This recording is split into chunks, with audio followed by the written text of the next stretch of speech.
Bonjour à tous, aujourd'hui c'est une petite vidéo d'une recette très originale, saine et très simple à faire. Il vous faut juste 2 ingrédients. Du chocolat noir et, attention, de la carotte. Et oui, alors ça peut sembler improbable, mais la carotte a un léger goût sucré qui se marie très bien dans ce biscuit. Une fois cuit, on ne reconnaît absolument pas le goût de la carotte, juste celui du chocolat, avec le côté moelleux que la purée de carotte apporte. Allez, c'est parti, je vous montre la préparation. Pour 20 biscuits, il vous faut l'équivalent d'une tablette de chocolat noir à 70%. Comme il n'y a pas de sucre ajouté, plus vous prendrez avec un pourcentage élevé et moins ce sera sucré évidemment. Et il vous faut donc 7 carottes et rien de plus. Commencez par éplucher les carottes, puis coupez-les grossièrement pour qu'elles cuisent plus rapidement par la suite.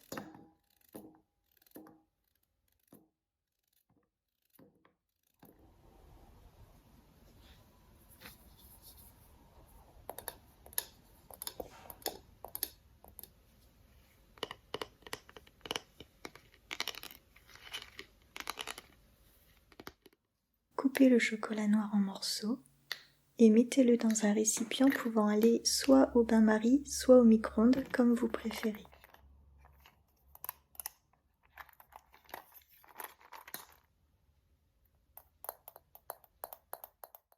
Ensuite, faites cuire les carottes. Moi, je les fais cuire à la vapeur pour éviter qu'elles se remplissent d'eau tout simplement. Je fais fondre le chocolat au bain-marie.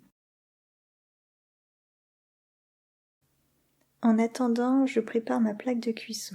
Comme je n'ai pas de papier cuisson, je graisse la plaque avec un peu d'huile de coco et j'ajoute de la farine pour éviter que les biscuits s'accrochent à la plaque une fois qu'ils seront cuits.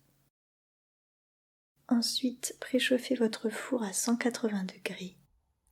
Quand les carottes sont bien tendres, écrasez-les en purée lisse et ajoutez le chocolat fondu.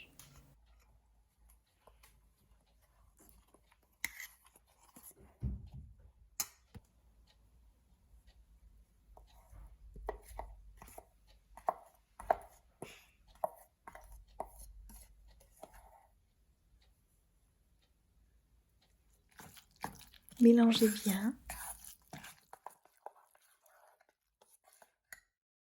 et déposez sur la plaque de cuisson à l'aide d'une petite cuillère à café des petites boules de préparation de chocolat et de carottes. Vous pouvez vous servir de moule si vous voulez, moi je n'en ai pas donc du coup ce sera des petites boules toutes simples.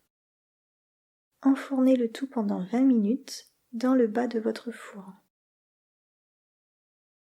Et voilà, maintenant attendez qu'ils refroidissent pour les manipuler, car au début ils sont mous et c'est normal puisque le chocolat est encore chaud. Et ensuite, quand ils seront froids, ils vont finir par se figer. Donc vous pourrez commencer à les déguster. Bien, alors on va tester ça. Voyons ce que ça donne. Je ne vous cache pas que c'est la première fois que je fais cette recette. Alors, ils sont vraiment très moelleux à l'intérieur. Et franchement, c'est hyper bon. Je ne sens pas du tout le goût de carotte. C'est légèrement sucré et j'aime beaucoup la texture. C'est un peu entre la mousse et le moelleux. Je ne sais pas si vous voyez un peu. En tout cas, je valide et franchement, je vous recommande cette recette. J'espère que cette recette vous aura plu. Dites-moi en commentaire si vous connaissiez ce mélange chocolat-carotte et si vous connaissez d'autres recettes aussi originales. Je vous dis à très bientôt.